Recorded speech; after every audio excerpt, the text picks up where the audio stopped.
Spirituality is hard to define, and it means something different to everyone. So, this video is just one perspective, but it attempts to scratch the surface of what spirituality is generally, why it can be helpful, and a few ways to tap into it. Spirituality is all about carving out space to connect with something bigger than ourselves, to find purpose in life and experience transcendence. That something bigger than ourselves could be God, however you define that. It could be nature or meditation. It could be our higher self or intuition or serving others. That something bigger than ourselves could be that energy that's woven through everything in the universe. Or beauty, art, and creativity. You can be spiritual as an atheist or as a Christian, Muslim, witch, or whatever. It can be religious or completely non-religious. Spirituality is all about shifting away from that day-to-day focus on making money, building status, fitting in, and accumulating more things, and tuning into the deeper things. It's a path for exploring what makes life meaningful to us. What are my values, and what does it mean to live a good life? Spirituality is a way of going deep, exploring the roots, exploring our foundations, and tuning into the bigger picture. It's a way of communicating with that deep specialness that bonds us to one another and to the universe. What's this bigger mystery out there and within us, and what might it have to teach me? So if you're interested in trying to lean a little more into your spiritual self and experience the rewards of caring for your spiritual health, consider experimenting with some of the following paths. Number 1, remind yourself of the benefits of spirituality. Spirituality can help give us some peace of mind about heavy things, like suffering. It helps us see the small beauties that surround us and become more appreciative. It can help us tune into the finer things in life. Spirituality helps us tap into our commonalities and shared humanity, which builds compassion for ourselves and for other beings.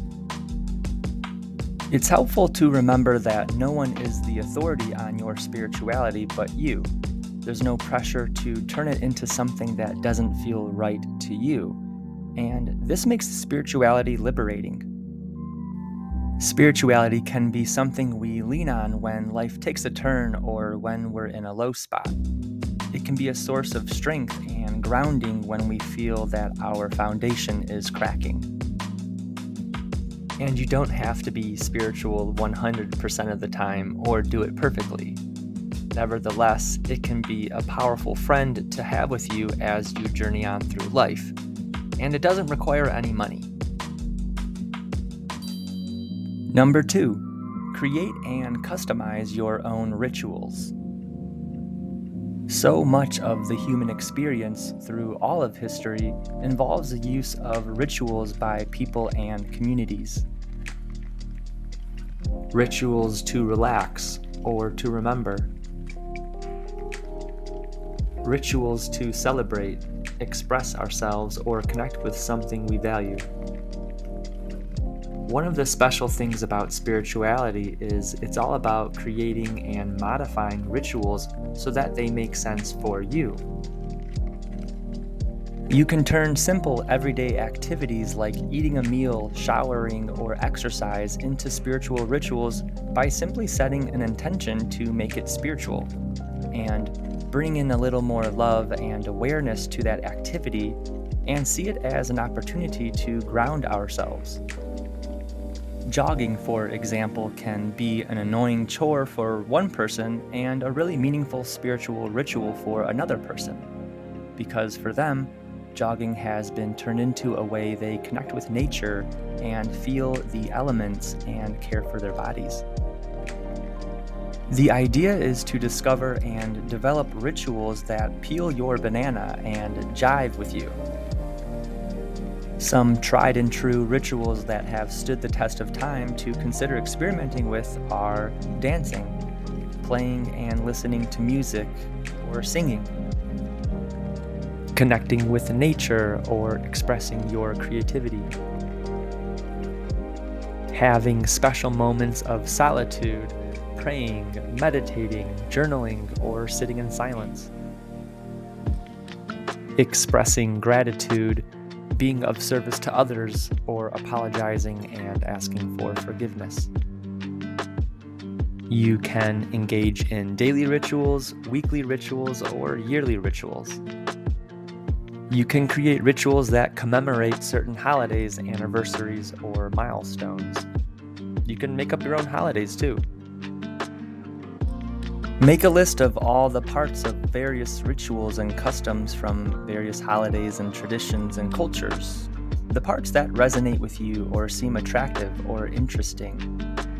Let that be your starting point for playing around with rituals.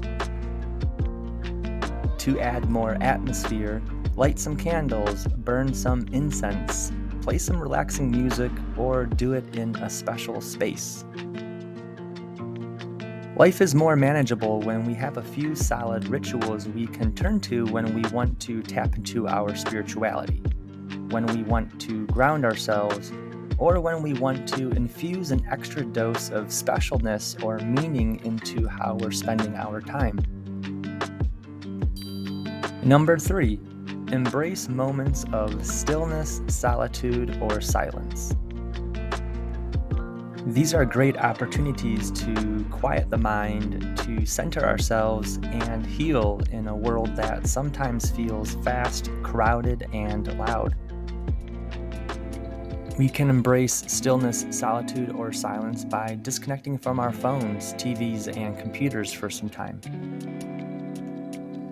By doing deep breathing, yoga, or prayer. Or journaling, reading, or expressing your creativity. Moments of stillness, solitude, and silence are opportunities to check in with yourself and recognize how you're feeling. They are opportunities to allow ourselves to experience whatever emotion is there without judgment or resistance. A chance to get more comfortable being with ourselves. We've gone through 3 paths for caring for our spiritual health. If you've found this somewhat helpful or are interested in exploring 3 more paths, check out part 2.